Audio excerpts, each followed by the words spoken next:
Hello guys, আসসালামু আলাইকুম। আজকে নিয়ে আসলাম আপনাদের কাছে ডিবি বোর্ড কিভাবে কালেকশন করে। তো ওই যে আমি ডিবি বোর্ডগুলার যে এই যে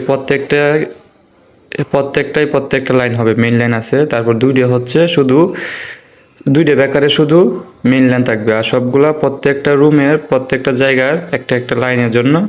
তো এগুলো যে তার ঢুকায় প্রথম ফিটিং দিতেছি। এটাতে এইটা কালেকশন, ওইটাতে ওইটা কালেকশন, ওইটার থেকে ওইটা কালেকশন। ডান থেকে বামে গেছে, ডান থেকে বামে গেছে, সবগুলো কালেকশন বামে দিকে গেছে। যখন কালেকশন দেওয়ার পরে নাটগুলো টাইট করে নিতেছি ভালোভাবে টাইট করে নেওয়ার পরে তো করতে হবে, ফিটিং দিতে হবে। ওই যে দেখছেন দুইটা খালি, ওই দুইটা হচ্ছে মেন লাইন। মেন তারগুলো ঢুকবে ওটার ভিতরে। এটা হচ্ছে 32 বেকার ডাবল বেকার। ওই যে বাধা হয়ে গেছে, ওই যে এটা হচ্ছে মেন লাইনের ওটা।